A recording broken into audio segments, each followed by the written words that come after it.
Okay, so we have a little bit of a different video today. I've done Q&As before, but I just answered only one question in a video form because I think that it was a good question, and answering as a video can help a lot more people because I know that might be a common question that a lot of you have. However, in this video today, I got two purposes for this video. Number one is to tell you and everybody that watches this channel that tomorrow, Friday, October 23rd, I'm opening the fall enrollment for Intro to Japanese Calligraphy online course, and this will be the fall enrollment. It'll be open for 2 weeks. The link is going to be down below if anybody's interested in signing up for this online course where I teach all the fundamentals of Japanese calligraphy.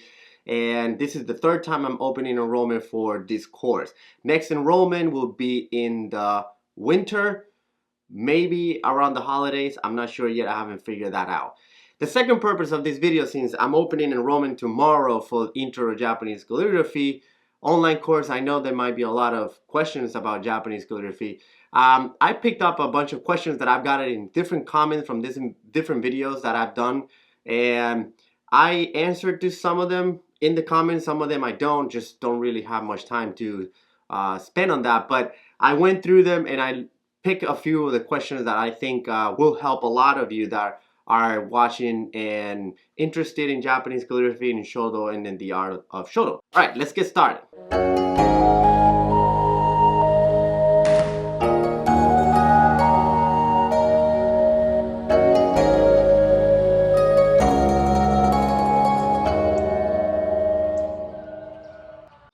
The first question is by Dragon Misty 00. What do you do with names ending in M like Jim? I have been using Jimu, the katakana. Would this be correct? I know that means Jim, but it's the best I can find. When names ends in M, usually you use the katakana for mu. So you're correct. Jim will be Jimu. Does it mean Jim? Yeah, it kind of does.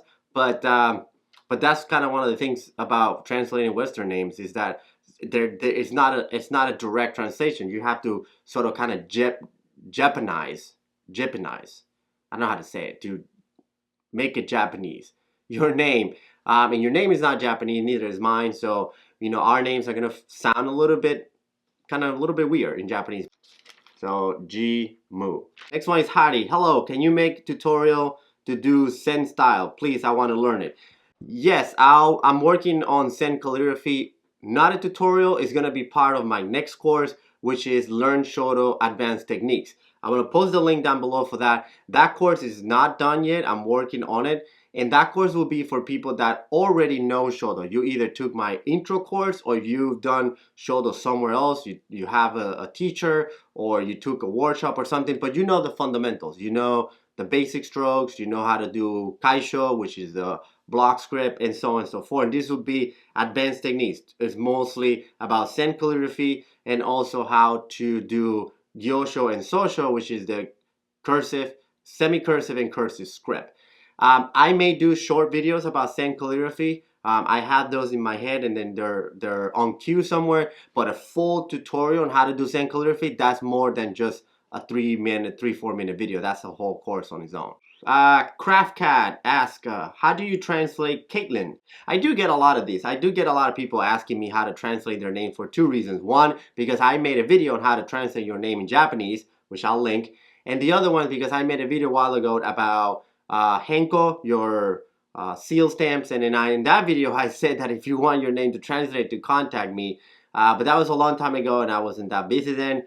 Unfortunately, I can't keep up with that anymore. So in these Q&As, which I'll probably do a little bit more over time, if you want your name translated, comment down below or comment in on other videos and I may pick your name and translate it. So this is yours, Caitlin. It's translated as Keitorin.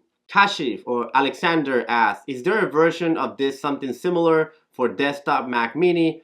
Photoshop brushes that can give you this effect. He's talking about Zen Brush 2, an iPad app where you can mimic Zen Brush strokes or calligraphy strokes on the iPad. And I made a review of this app not so long ago. Again, I'll link the video too. So he's asking if there's a desktop version of that. I have no idea. Maybe not by the people who do Zen Brush. At least I haven't found that. but I don't know if there's any other app, Photoshop or anything like that that lets you do that. Fridoon adds, thanks Esteban, your work is wonderful. I have a question. Do you know a good book for Japanese cursive script, running script? If so, can you tell me which book, please? I have the book called Shodo by Shozo Sato, Zen Calligraphy. Thanks. Fridoon, I don't. And the reason for that is because a lot of books do exactly what I'm doing with my online course. It's just to teach the fundamentals, to teach you the basics, to teach you kaisho, which is, again, block style. That book that you mentioned, Shodo by Shozo Sato, is a great book. I made a review about that book too. I'm going to link that as well. And that book is not a how-to-do book. So if you don't know Shodo, that book is not technically going to show you how to do that. And that's what I said on my review. I think that book is for people that already know Shodo, that can understand what he's talking about, that can understand those calligraphies, figure them out, and actually brushing. That book is perfect for me. I find that book really, really, really useful. A book about like how to do cursive script, not in English for sure. Maybe in Japanese or other languages it might be available. Certainly I haven't found one in English. That is why I'm creating my own. So soon enough I'll have Learn Shodo Advanced Techniques available, which would be exactly that. Dion asks, how would you translate Dion? Okay, there you go. Dion. Dayon. Carly Beth, is there kanji books to pronounce, like actually saying it instead of knowing what it means? Most kanji dictionary is about pronunciation and meaning. So yes, any kanji dictionary should have both pronunciation and meaning. Hey, what kind of camera do you use? I use a Nikon D5500, and sometimes I use my iPhone. Either my iPhone 5 in the past, or now I got the new 6S. That's it. Esteban, can you speak Japanese? Just a question of curiosity. Many respects from the UK. Keep up the great work. No, I don't speak Japanese. I speak Spanish and English, hence my accent. Just recently I made a video about do you need to speak Japanese to practice Shodo, and in that video I tell you all about whether I believe if you need to speak Japanese to speak Shodo. The short answer is no. Is love a difficult kanji to do? I struggle to write it with a damn pencil. Yes, the kanji for love is I, and this right here. And it's a fairly complex kanji because it has a lot of strokes, and also it carries a lot of radicals. I find that was one of the kanji that I struggled the most. To do the proportion is really difficult. So yes, that is actually a pretty difficult kanji to write. And this is the last one. Julia asked, how should brushes be stored? Would they dry out from exposure to sunlight? I have a set of brushes on a rack on my sun porch. Nice place to set up my calligraphy supplies for writing, but now I am worried that after the brush dries, should I store them in a box or bamboo roll holder instead of leaving hanging in the sun?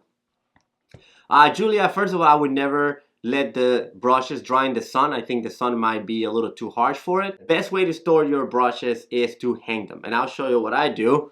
So see, this is how I hang up all my brushes. You know, I have those hooks right there, and just hang them up in there, and then that's it. But yeah, I wouldn't hang them in the sun for sure. Just let them air dry naturally, and put them in a box or a bamboo holder or that kind of stuff you were talking about. That would be like if you're not using them anymore, if you're gonna store them away for good. But if you're gonna be using those brushes, just hang them up somewhere. All right, so that's it for this Q&A. I really like doing that, so if you have any more questions, just give me some comments down below. I'm gonna be looking at a lot of these, like I said, a lot of these questions are from other videos, and I just kind of look through them to see what questions pop out of me that I think would be helpful to answer. So if you comment on those, I might do that again. But if not, just comment on this one. Don't forget, the Intro to Japanese Calligraphy online course opens tomorrow. It will be available for 2 weeks. And that's it. Thanks for watching, and I'll talk to you in the next one.